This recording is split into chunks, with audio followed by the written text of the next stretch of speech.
It is time for Turn the Page Tuesday, Rod. Those teams that had the struggles. I don't really know who else you could start with besides the Dallas Cowboys. Dallas played Denver. You're thinking Dak Prescott's coming back. There's reasons for nothing but optimism. And it was disturbing. It was just ugly. What happened to Dallas?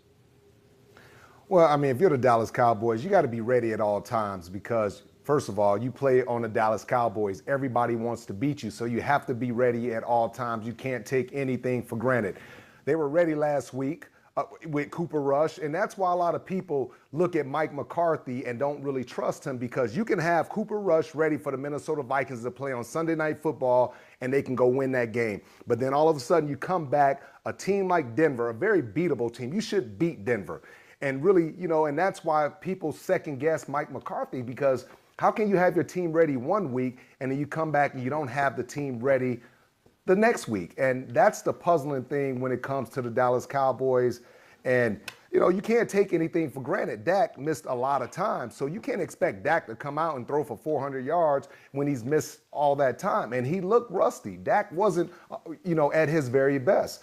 But I look at Mike McCarthy, and he just has to do a better job of emphasizing how important these games are because you want the number one seed. You want to play at home. You want home field advantage throughout the playoffs, but you have to be able to win these games. The games that you're supposed to win and beat the Denver Broncos, as a head coach, those are the games you have to deliver on.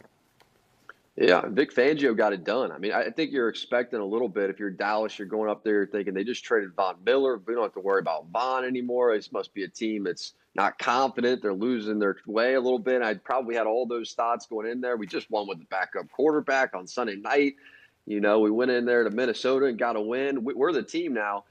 And they couldn't run the football at all. I mean, that's been the identity of this team is that they've been able to run it. They've just been able to move people again. Two awesome running backs coming out of the backfield with Pollard, Elliott, and move it 78 rushing yards. I mean, they finished the game with 78 rushing yards, and they were horrible on the money downs. 0 for 4 on fourth down, 5 of 13 on third down. If you can't run, you can't hit the money downs, you can't win in the NFL. And it was ugly for Dak Prescott, too. Yeah, and if you're Amari Cooper, I mean, this is a simple play. You got to be able to make this play, and you see Dak moving around. You like to see that. And just, once again, don't have the chemistry, just off a little bit. And the offensive line gave him, did a good job of protecting him. This is another miss down the field. You make these plays, it changes the course of the game, and then it opens up all those underneath routes. But one guy that I want to talk about, Trayvon Diggs, he has to play more consistent. Mm-hmm. He has to stop relying on just natural athleticism and guessing and start really focusing on his technique because teams are going after him.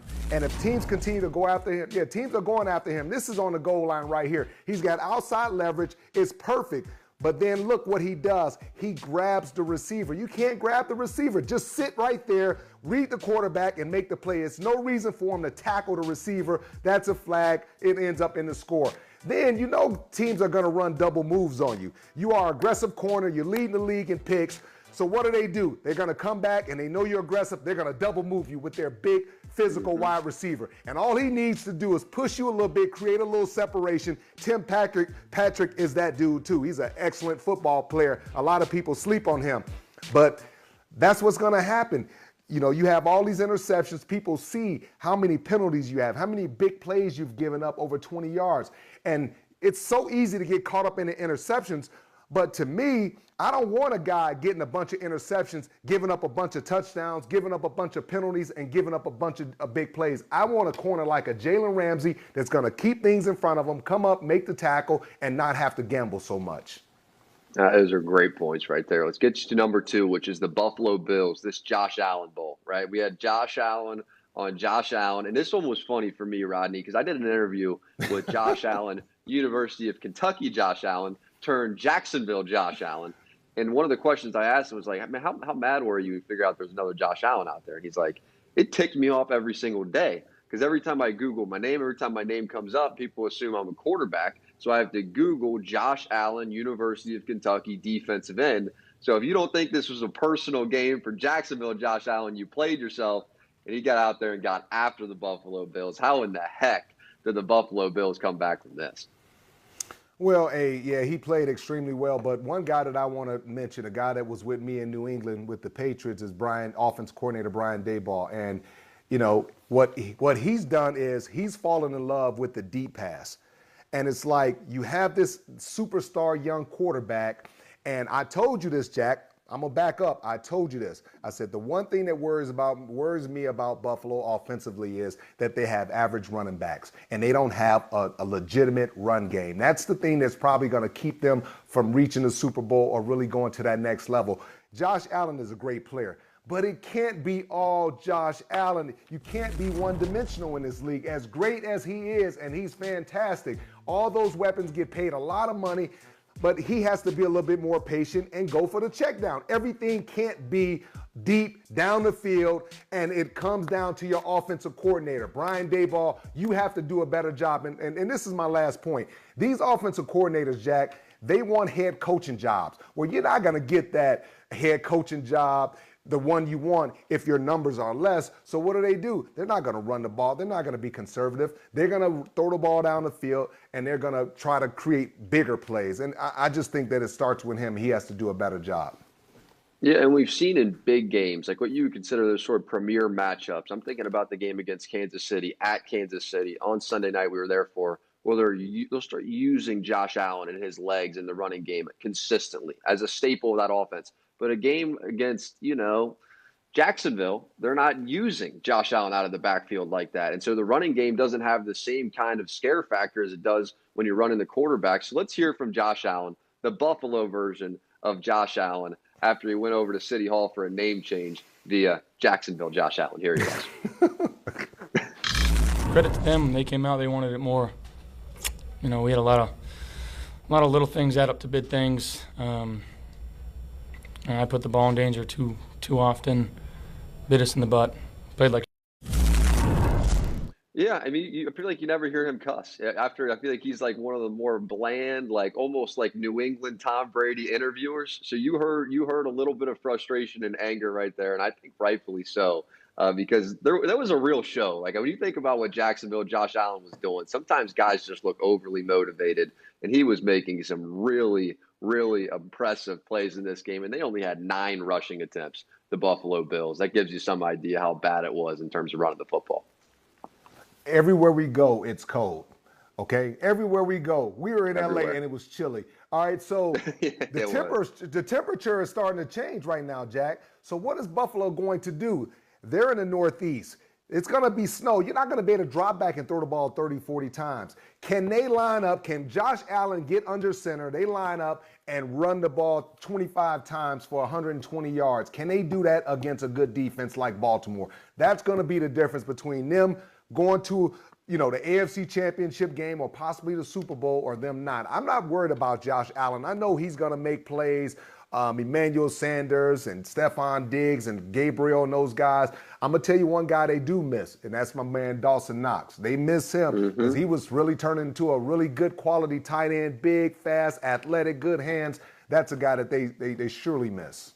That's a great call right there. Let's get you to number 3, which is Derek Carr, and I'll turn the page Tuesday. Derek Carr had a whole bunch of struggles this week after really a good run that he has put together through extremely difficult circumstance. But the Giants struggled in that game. What'd you see from Carr? What page does he need to flip there? Well, yeah, the struggles. He had some struggles and things like that. It was a tough week. Obviously, he placed blame on himself, the interceptions and just, it's tough though, man. You lose your head coach, and then you lose a teammate, a guy that you love, that you got love for, and that you've worked with, you've been in meetings with. It's tough, man, because it's a distraction. And it's also a constant reminder that all it takes is one mistake. When you think about Henry Ruggs, you think about one mistake can literally change your life. And that's why I always speak to these high school and these college kids and some of these young pros. Like, man, you got to take care of your business. You can't take a chance, because one chance could ultimately be the end of your career. Yeah, that is for sure. I wonder if they get aggressive in pursuit of a guy like Odell Beckham Jr. at this point. If they feel like they need another talent at the wide receiver position. I mean, that's a first-round pick. That's a high-level talent that is no longer on their football team. So I could see them going out and getting somebody, because they got to be able to take pressure off of Waller. They got to be able to take pressure off of Renfro. Those guys aren't going to be able to carry this whole thing on a deep playoff run So they have Deshaun Jackson. He's older at this point. But I just think this may be a team that's in the market, if they really believe they're going to do something this year, to go sign a guy like Odell Beckham Jr. and just hoping that it is, effectively one of his last chances that he would be mentally locked in and playing his best football.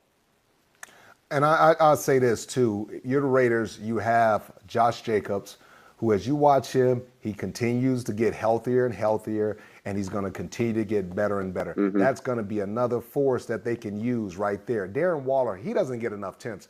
Let me tell you something about Darren Waller.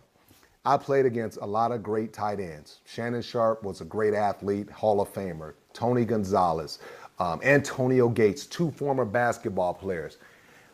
Those guys were great athletes. Darren Waller is a freak. No safety, no linebacker, no nothing. Nobody wants to guard Darren Waller. 6'6", 6'7", fast, strong, and hungry. He doesn't get enough targets to me. If that was my guy, he would get 10 targets a game. I don't care who you have on him. You can have Jalen Ramsey, you can have any safety, any linebacker you want. Darren Waller will get 10 targets a game. Every single game, because that's how good he is. And they don't look after him enough. Rod, how did you approach those type of matchups, like the Shannon Sharps, like the Gonzalez's? How hard were those matchups? Go ahead.